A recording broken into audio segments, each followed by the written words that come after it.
Alhamdulillahi Rabbil Alamin. Wassalatu wassalamu ala ashrafil anbiya'i wal mursalin wa ala alihi wa sahbihi ajma'in, amma ba'du. Puji syukur kehadirat Allah Subhanahu wa ta'ala atas berbagai macam nikmat yang Allah berikan kepada kita. Nikmat yang nampak, nikmat yang tidak nampak, semuanya adalah anugerah ilahi yang mesti kita syukuri. Salawat dan salam mudah-mudahan Allah Subhanahu wa ta'ala sampaikan kepada baginda Nabi Muhammad sallallahu alaihi wasallam dengan ucapan Allahumma salli ala sayyidina Muhammad wa ala ali sayyidina Muhammad. Mudah-mudahan dengan kita bersalawat ke atas baginda Nabi Muhammad sallallahu alaihi wasallam, kita akan mendapatkan syafaat baginda Nabi Muhammad sallallahu alaihi wasallam di yaumul qiyamah. Amin ya rabbal alamin. Adapun judul kajian kita pada malam hari ini adalah sedekah yang salah sasaran. Karena sebagian orang ada yang berpendapat, ada yang mempunyai pemahaman bahawa sedekah yang jatuh kepada orang yang bukan dituju, maka dia tidak akan sampai kepada Allah Subhanahu wa ta'ala. Apakah pendapat yang demikian itu benar apa tidak? Maka dalam kajian ini kita kaji. Bapak Ibu hadirin yang dirahmati oleh Allah Subhanahu wa ta'ala, dulu pernah baginda Nabi Muhammad sallallahu alaihi wasallam menceritakan sebuah kisah yang sangat ajib, kisah yang menakjubkan. Dan ini hadis yang diriwayatkan oleh Imam Bukhari, hadis nomor 1421. Hadis riwayat Imam Muslim, hadis nomor 1022. Nabi Muhammad sallallahu alaihi wasallam bercerita, ada seorang hamba Allah Subhanahu wa taala yang bersedekah dengan secara sembunyi-sembunyi.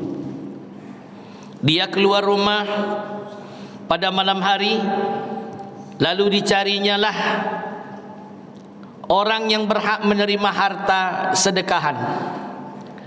Maka dijumpainya lah seorang laki-laki yang diduganya adalah orang yang berhak menerima harta sedekahan. Lalu dalam hadis itu, fawada'aha, diletakkannya harta sedekahan itu di samping laki-laki yang diduganya adalah orang yang berhak menerima harta sedekahan. Maka besok paginya orang telah berbincang-bincang. Kenapa?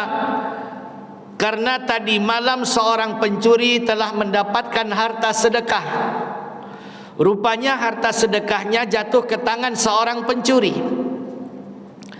Maka besok malamnya lagi dia pun keluar rumah, kemudian kembali bersedekah. Dilihatnya ada seorang wanita yang diduganya adalah wanita yang berhak menerima harta sedekahan. Fawada'aha, lalu diletakkanlah harta sedekahan itu di samping wanita yang diduganya berhak menerima harta sedekahan. Fa asbahu yatahaddatsun, maka besok paginya orang-orang berbincang-bincang. Kenapa?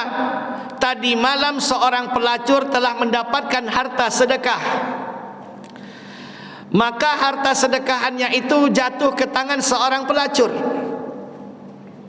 Kemudian di malam berikutnya dia keluar. Di malam berikutnya dia keluar bawa harta sedekahannya. Lalu dicarinya lah orang yang berhak. Siapa yang berhak menerima harta sedekahan ini? Maka dilihatnya ada seorang laki-laki yang diduganya berhak menerima harta sedekahan. Fawada'aha, lalu dia letakkan harta sedekahan itu di samping laki-laki yang diduganya berhak menerima harta sedekahan. Fa asbahu yatahaddatsun, maka besoknya orang-orang berbincang-bincang.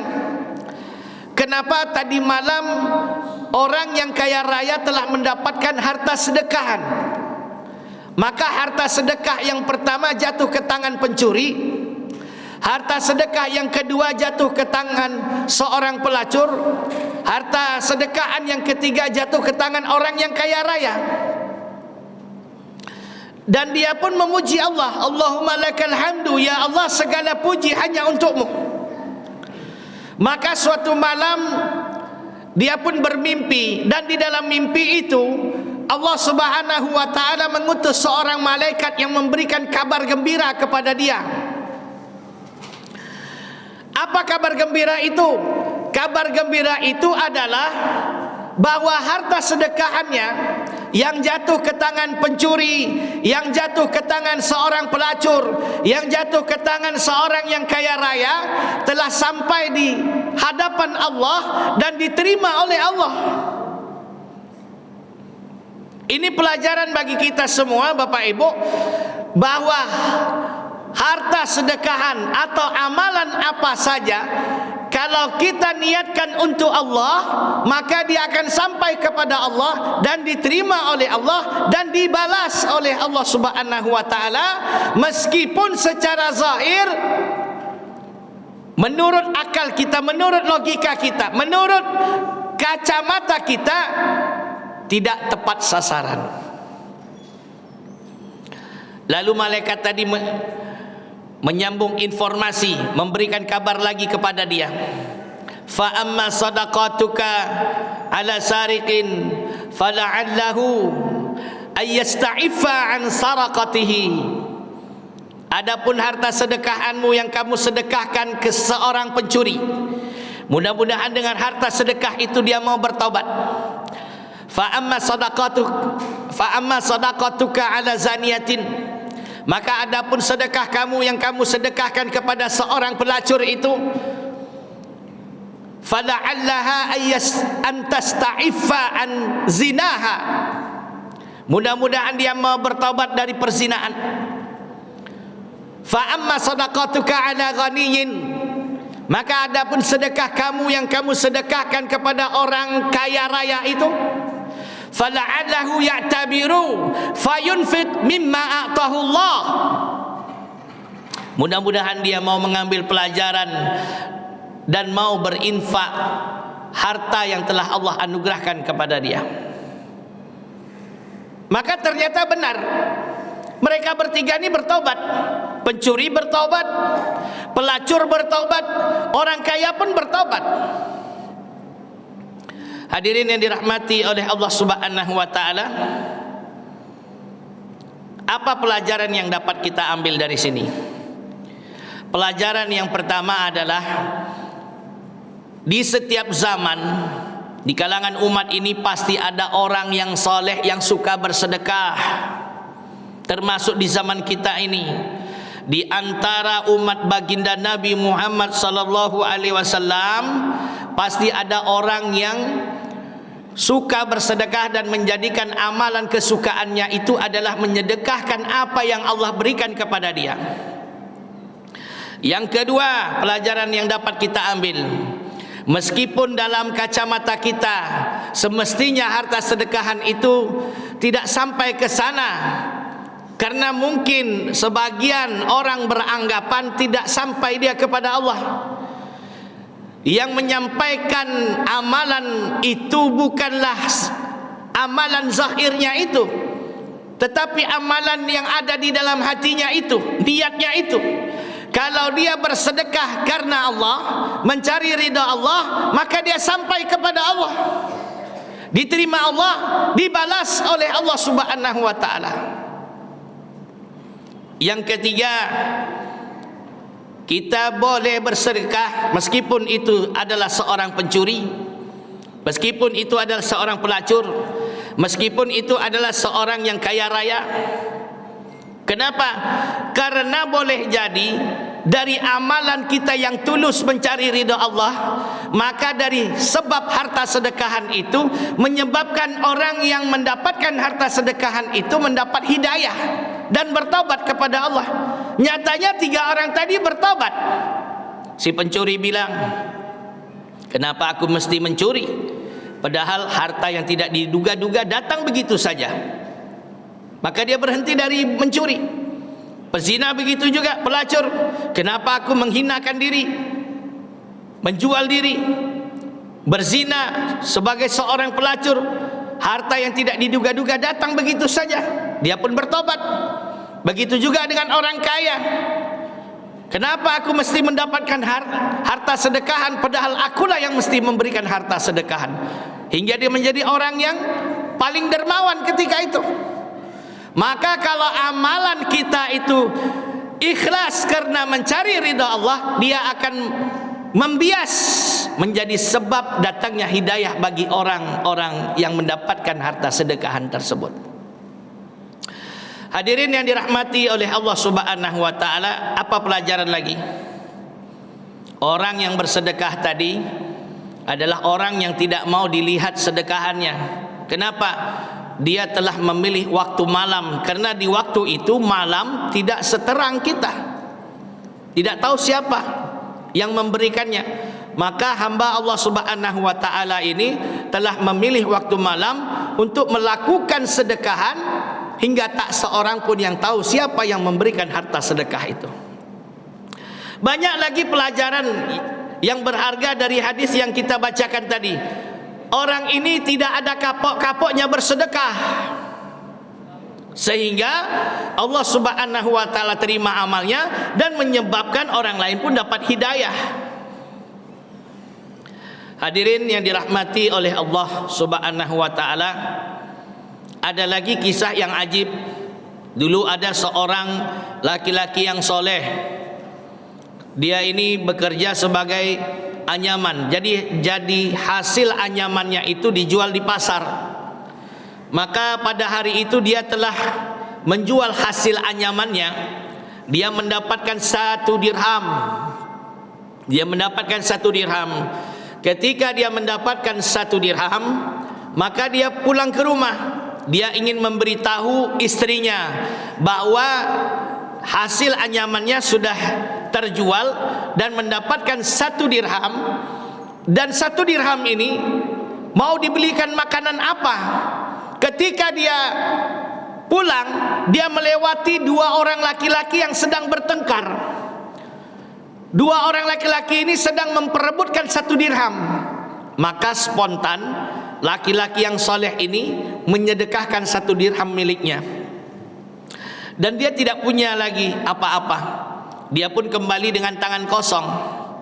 Orang yang bertengkar tadi pun berdamai. Maka ketika dia pulang, dia ketuk rumah, pintu rumahnya, assalamualaikum, disambut oleh istrinya, waalaikumsalam. Masuklah suaminya tadi, kemudian bercerita, tadi abang sudah jual beli dan dapat 1 dirham. Tapi ketika abang pulang, abang melewati 2 orang laki-laki yang sedang bertengkar, memperebutkan 1 dirham. Spontan abang berikan 1 dirham milik abang, dan abang tidak punya lagi apa-apa. Apa kata istrinya? Istrinya bilang, kalau itu memang amal kebaikan untuk Allah, pasti Allah Subhanahu wa taala akan balas, ganti dengan yang lebih baik. Maka istrinya pergi ke kamar. Dibukanya lemarinya, dipilihnya kain-kain yang tak terpakai lagi, maka diberikannya kepada suaminya, wahai suamiku, bawalah pakaian bekas ini, jual di pasar, hasilnya belikan makanan untuk kita makan hari ini. Maka suaminya pergi membawa pakaian bekas tadi, keliling-keliling pasar, tak satu pun orang yang mau membeli pakaiannya. Hari sudah petang, perut belum ada isi, keadaan lemah dan letih. Kemudian arah pulang lagi.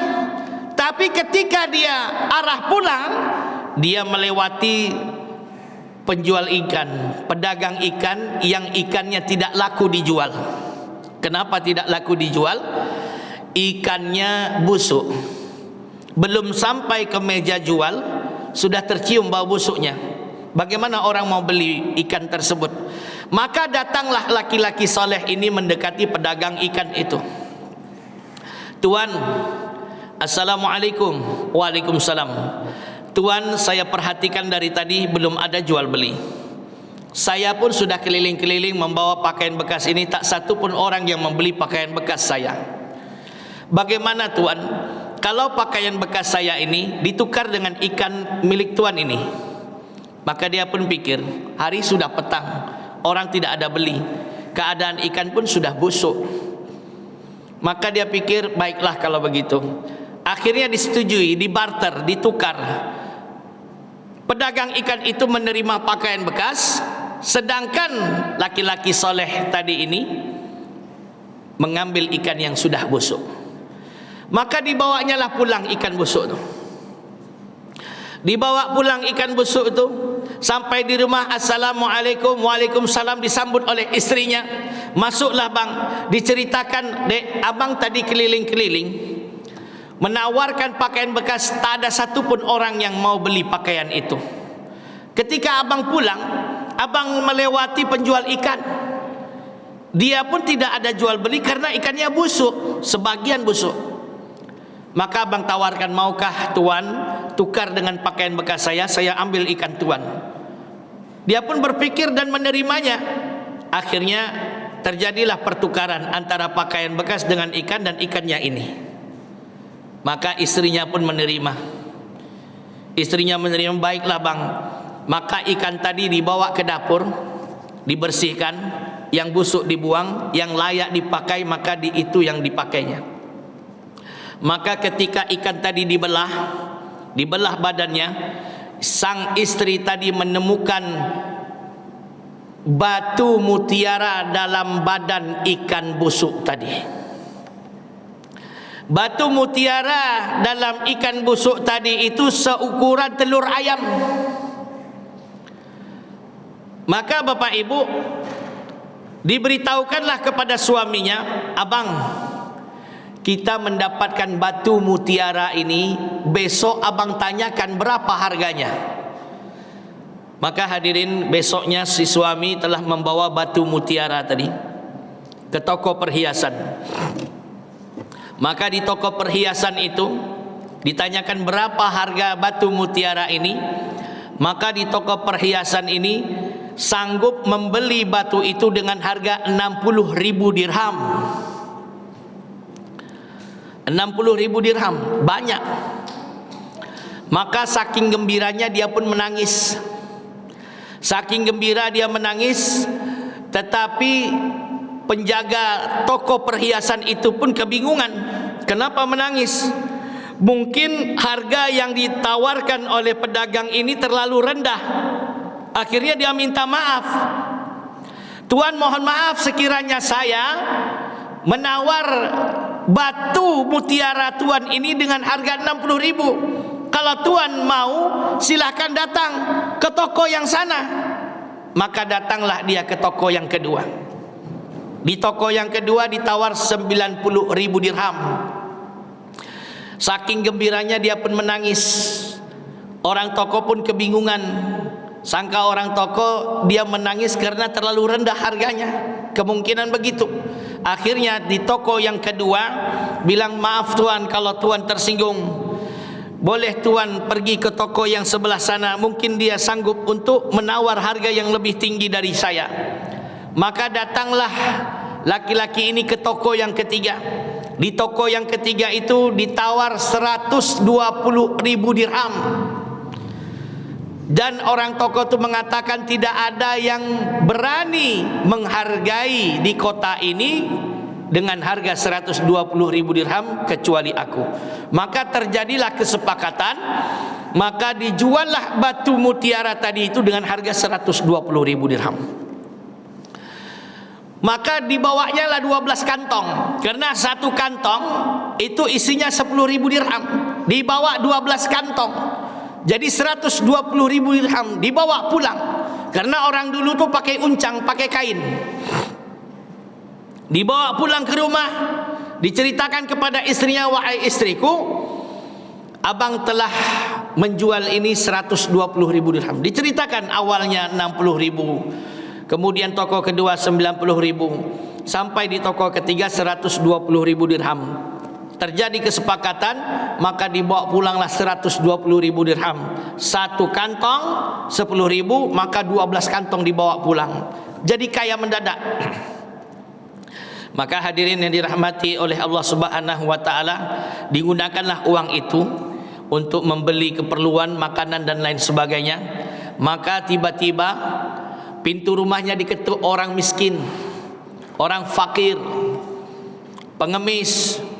Assalamualaikum. Waalaikumsalam. Wahai tuan yang punya rumah ini, berikanlah barang makanan. Aku sudah 3 hari 3 malam tidak makan. Maka pengemis tadi itu dipersilahkan masuk ke dalam rumah, disuguhkan minuman, disuguhkan makanan. Kemudian dibilang kepada pengemis tadi, wahai tuan, aku dulu seperti kamu, juga sama susah seperti kamu, susah juga makan. Tetapi Allah Subhanahu wa taala telah memberikan rezeki yang tidak diduga-duga datangnya. Aku baru saja mendapatkan rezeki 120.000 dirham. Maka untukmu separuh, maka diberikannya 60.000 dirham kepada si pengemis tadi, dan 60.000 dirham untuk dia. Dibagi 2. Kenapa diberikannya 60.000 dirham? Supaya orang miskin tadi tidak kesusahan lagi. Hadirin yang dirahmati oleh Allah, dibawa pergilah oleh pengemis tadi. 6 uncang isinya 60.000 dibawa pergi. Besoknya dia datang kembali. Assalamualaikum. Waalaikumsalam. Tuan lagi, kenapa datang ke sini? Maka orang tadi mengatakan, saya ingin mengembalikan uncang yang telah engkau berikan kepadaku. Kenapa begitu tuan? Ketahuilah, aku bukan manusia, tetapi aku adalah malaikat yang diutus Tuhanmu untuk menguji kamu, dan kamu lulus. Oleh karena itu Allah perintahkan kepada aku untuk mengembalikan dan menambahnya lagi. Maka ditambah 18 kantong oleh Allah Subhanahu wa taala. 6 tambah 18, 24 kantong yang berisi 240.000 dirham. Padahal dia hanya menyedekahkan 1 dirham. Coba kita lihat dalam Al-Quran surah Al-Baqarah ayat 261. A'udzu billahi minasy syaithanir rajim. Bismillahirrahmanirrahim. مثل الذين ينفقون أموالهم في سبيل الله كمثل حبة أنبتت 7 سنابل في كل سنبلة 100 حبة والله يضاعف لمن يشاء والله واسع عليم. مثل الذين ينفقون أموالهم في sabilillah, perumpamaan orang-orang yang menginfakkan harta-harta mereka di jalan Allah. Kamatsali habbatin, seumpama orang yang menanam 1 benih. Ambatat 7 sanabila, maka tumbuhlah 7 dahan. Fi kulli sumbulatin 100 habbah, dan setiap 1 dahan itu ada 100 biji, ada 100 buah. Wallahu yudha'ifu liman yasha. Adapun Allah itu adalah zat yang bisa melipat gandakan balasan. Wallahu wasi'un alim. Allah itu adalah zat yang maha luas karunia-Nya, yang maha mengetahui bagi setiap hamba-hambanya yang bersedekah. Jadi hadirin yang dirahmati oleh Allah, itulah Al-Quran yang menerangkan kepada kita, orang yang bersedekah 1 maka akan diganjar oleh Allah Subhanahu wa taala dengan 700 kali lipat. Seperti orang yang menanam 1 biji, lalu tumbuhlah 7 tangkai, dan setiap tangkai itu ada 100. 100 kali 7 jadi 700. Maka di dalam Islam, orang yang bersedekah itu bukanlah orang yang berkurang hartanya, tetapi orang yang bersedekah itu adalah orang yang bertambah hartanya. Coba kalau kita lihat Sayyidina Ali karamallahu wajah mendapat ilmu dari Nabi Muhammad sallallahu alaihi wasallam tentang manfaat orang yang bersedekah. Ada 5. Harta itu ketika disedekahkan, maka sebenarnya harta itu bisa bercakap-cakap. Pertama apa? Apa kata harta itu? Yang pertama, dulu aku sedikit, tetapi ketika engkau infakkan di jalan Allah, maka aku bertambah. Yang kedua, dulu aku lemah, tapi ketika engkau infakkan di jalan Allah, aku menjadi kuat. Yang ketiga, dulu aku musuh, tetapi ketika engkau infakkan di jalan Allah, maka aku menjadi teman. Yang keempat, dulu aku adalah fana, tetapi ketika engkau infakkan di jalan Allah, aku menjadi kekal abadi. Yang kelima, dulu aku adalah dijaga, tetapi ketika engkau menginfakkan di jalan Allah, maka aku yang akan menjaga kamu. Jadi hadirin yang dirahmati oleh Allah Subhanahu wa taala, itu manfaat-manfaat orang yang bersedekah. Dan sedekah ini suatu amalan yang dapat mendekatkan diri hamba kepada Allah sedekat-dekatnya. Bukan hanya dekat kepada Allah, dekat banyak orang, bahkan dekat dengan syurga dan jauh dari neraka. Sebaliknya orang yang bakhil, orang yang tidak suka bersedekah, ya, maka dia akan jauh dari Allah. Amalan yang akan menjauhkan dari Allah bakhil. Dia akan jauh dari Allah, kemudian dia jauh dari orang-orang, kemudian dia jauh dari syurga, bahkan dia dekat dengan api neraka. Siapa yang bilang? Nabi Muhammad sallallahu alaihi wasallam. Was-sakhiyu qaribum minallah, qaribum minan nas, qaribum minal jannah, ba'idun anin nar. Was-sakhiyu, orang yang sakhi, orang yang suka bersedekah, orang yang dermawan, orang yang suka menginfakkan sebagian hartanya, diinfakkan lagi di jalan Allah Subhanahu wa taala. Qaribum minallah, dia dekat dengan Allah. Qaribum minan nas, dia dekat dengan banyak orang. Qaribum minal jannah, dia dekat dengan syurga. Ba'idun anin nar, dia jauh dari neraka.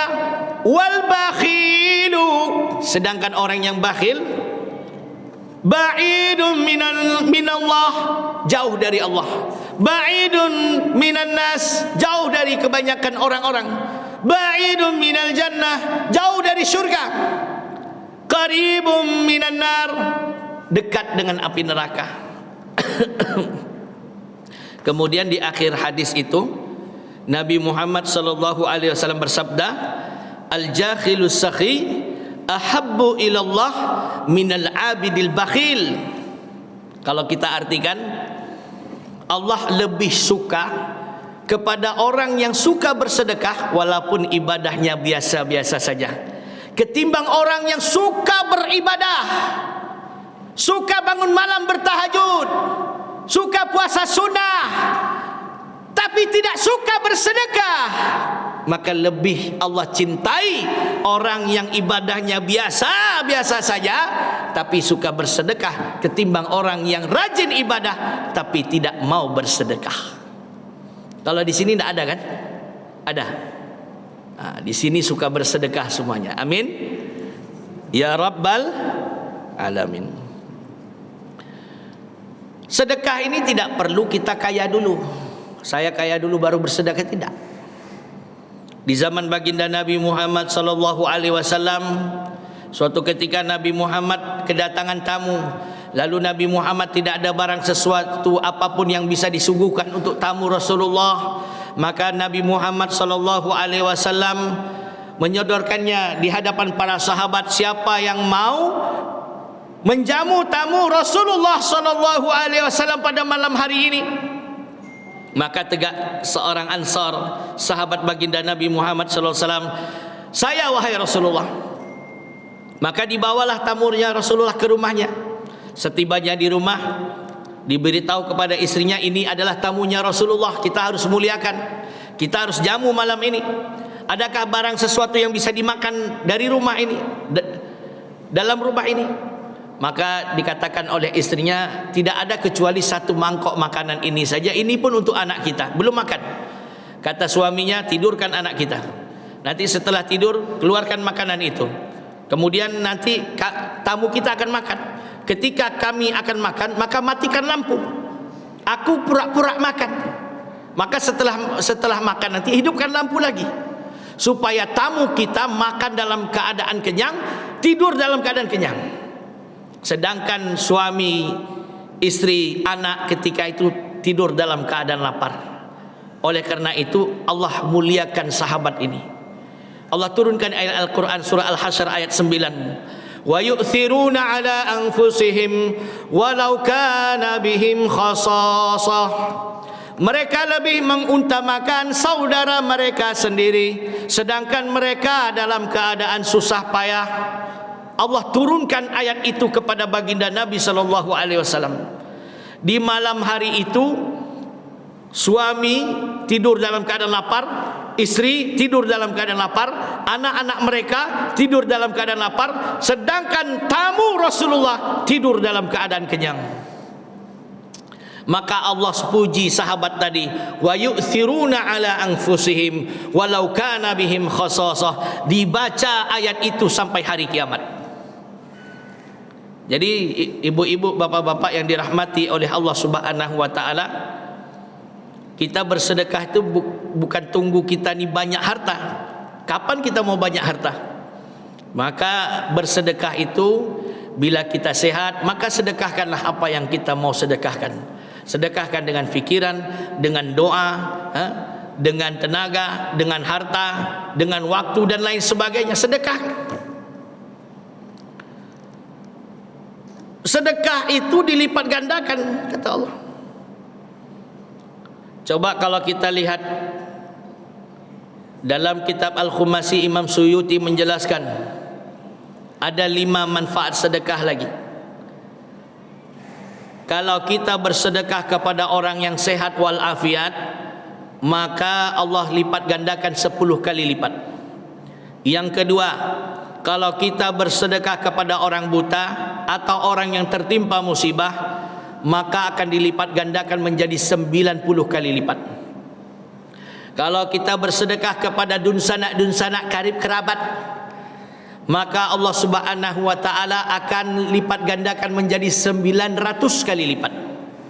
Kalau kita bersedekah, yang keempat, bersedekah kepada kedua orang tua kita, maka akan dilipat gandakan menjadi 100.000 kali lipat.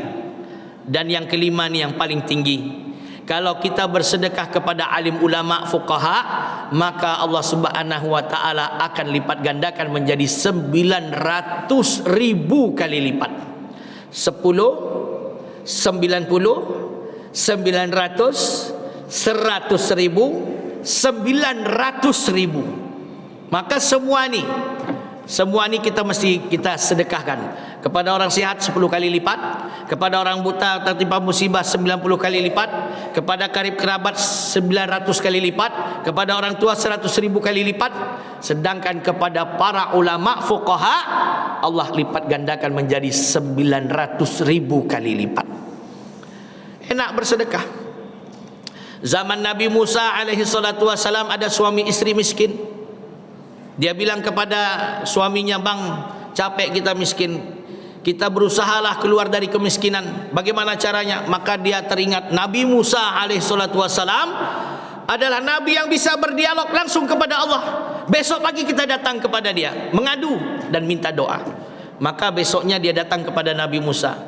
"Wahai Musa, mohonkanlah doa kepada Allah agar kami keluar daripada kemiskinan menjadi orang kaya raya."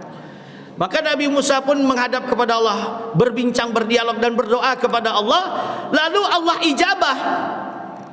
Allah kabulkan doa Nabi Musa. Permohonan suami istri tadi dikabulkan, tapi dengan syarat kekayaan yang Allah berikan itu cukup 1 tahun saja. Setelah 1 tahun jadi miskin kembali. maka berita ini diberitahulah kepada suami istri tadi. Alangkah gembiranya suami istri tadi, walaupun kayanya cuma 1 tahun, nggak apa-apa, akan kembali menjadi miskin.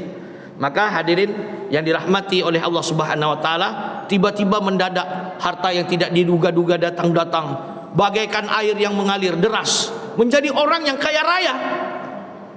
Maka hadirin yang mulia, ketika digunakan harta itu, istrinya mengatakan kepada suaminya, "Bang, kita kaya ini tak lama, cuma 1 tahun saja. Bagaimana yang Allah berikan ini kita berikan lagi kepada orang lain supaya bermanfaat?"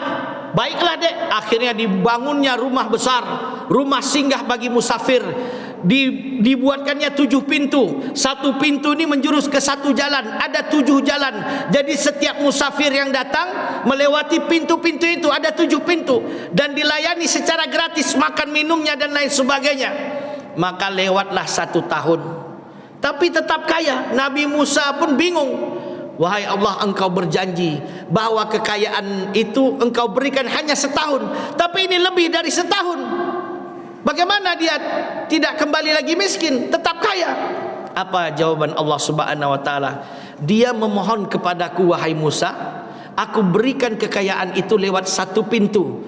Tetapi wahai Nabi Musa, wahai Musa, kekayaan yang aku berikan dengan 1 pintu, maka diberikannya lagi kepada orang lain 7 pintu. Aku malu, masa hambaku lebih dermawan daripada aku. Maka ditetapkan oleh Allah dia menjadi orang kaya raya, walaupun selama-lamanya, bertahun-tahun lamanya. Hadirin yang dirahmati oleh Allah Subhanahu wa taala, maka di sini ajaran Islam itu, bersedekah itu bukan membuat kita itu miskin, tetapi bersedekah itu membuat kita itu semakin kaya. Bapak Ibu hadirin yang dirahmati oleh Allah Subhanahu wa taala, ketika ini hadis, ada hadis, ketika Allah Subhanahu wa taala itu menciptakan dunia, maka dunia ini bergoyang. Lalu Allah menciptakan gunung-gunung untuk menjadi pasak bumi ini, maka dunia ini langsung tenang, tidak bergoyang. Malaikat pun heran, wahai Allah, begitu hebatnya gunung-gunung itu. Maka malaikat tanya lagi, wahai Allah, adakah makhlukmu yang lebih hebat dari gunung? Ada, kata Allah, besi. Maka ibu-ibu hadirin yang dirahmati oleh Allah Subhanahu wa taala, besi itu bisa menghancurkan gunung. Di Jepang lihat gunung tuh dibolongin, jadikan terowongan. Maka ada, kata Allah, besi. Malaikat pun heran, ya Allah, adakah makhlukmu yang lebih hebat daripada besi? Ada, kata Allah. Apa ya Allah? Api, kata Allah. Dengan api itu besi meleleh. Lalu malaikat tanya lagi, wahai Allah, adakah makhlukmu yang lebih hebat daripada api? Ada, kata Allah Subhanahu wa taala. Apa ya Allah? Air. Api itu bisa dipadamkan oleh air. Api bisa dipadamkan dengan air. Maka tanya lagi malaikat, ya Allah, adakah makhlukmu yang lebih hebat daripada air? Ada, angin. Angin itu diterpa. Air itu angin menerpa air. Adakah yang lebih hebat daripada angin ya Allah? Ada, kata Allah. Itulah hambaku yang soleh, yang dia bersedekah dengan tangan kanannya, sedangkan tangan kirinya tidak mengetahuinya. Maka hamba Allah yang soleh, yang punya amalan sedekah, yang dia bersedekah dengan tangan kanannya, sedangkan tangan kirinya tidak tahu, maka hamba ini lebih hebat daripada gunung, lebih hebat daripada besi, lebih hebat daripada api, lebih hebat daripada air, lebih hebat daripada angin. Maka hadirin yang dirahmati oleh Allah Subhanahu wa taala, ya, jadikan diri kita ini orang yang suka bersedekah, ya. Suka bersedekah, gunakan harta yang Allah Subhanahu wa taala berikan kepada kita. Untuk apa? Untuk dakwah, untuk perkembangan madrasah, pondok-pondok tahfiz Al-Quran, masjid, madrasah-madrasah, para mubalik, ustaz-ustaz dan lain sebagainya. Maka kalau kita infakkan dia akan menjadi kuat, akan menjadi teman, akan menjadi kekal, dan akan menjaga kita besok di akhirat. Dan satu lagi, ketika kita meninggal dunia lalu pindah ke alam akhirat, seandainya diizinkan oleh Allah, kembali lagi ke dunia, ingin bertobat gitu, ingin melakukan sebuah amal, maka dapat dipastikan, bahkan Al-Quran pun memastikan, bukan solat yang akan dikerjakannya, bukan puasa, bukan zakat, bukan haji, bahkan bukan berjihad di jalan Allah. Apa yang akan dikerjakannya? Seandainya dikasih waktu lagi hidup kedua kali ke dunia, dia pasti akan bersedekah di jalan Allah Subhanahu wa taala, berinfak di jalan Allah Subhanahu wa taala. Maka adapun kajian kita ini adalah untuk diri saya, untuk diri semua kaum muslimin. Mudah-mudahan Allah Subhanahu wa taala memberikan kita pemahaman yang lurus, ya, kekuatan taufik dan hidayah agar kita mau berinfak, mau memberikan sebagian harta kita infakkan lagi di jalan Allah Subhanahu wa taala. Mungkin itu saja kajian kita pada malam hari ini, Bapak Ibu hadirin. Mungkin sebelum kita tutup, ada yang mau bertanya? Silakan Pak. Ibu, tentang sedekah yang salah sasaran. Jadi amalan sedekah itu akan sampai kepada Allah, bukan bergantung kepada lahiriahnya, tetapi dia bergantung kepada niatnya. Maka kalau kita niatkan itu mencari ridha Allah Subhanahu wa taala, maka dia sampai di hadapan Allah dan diterima dan dibalas oleh Allah Subhanahu wa taala. Mungkin itu saja Bapak Ibu hadirin yang dirahmati oleh Allah Subhanahu wa taala. Mudah-mudahan Allah Subhanahu wa taala memberikan kita pemahaman yang lurus, taufik dan hidayah agar kita mampu mengamalkannya, mampu pula menyampaikannya kepada saudara-saudara kita yang belum mengetahuinya. Yang benar datang dari Allah Subhanahu wa taala, yang salah datang daripada kebodohan saya. Mohon maaf untuk sempurnanya majelis. Kita tutup dengan doa kifaratul majelis. Subhanallah wa bihamdihi, subhanakallahumma wa bihamdika, asyhadu an la ilaha illa anta, astaghfiruka wa atubu ilaik. Wabillahi taufiq wal hidayah. Assalamualaikum warahmatullahi wabarakatuh.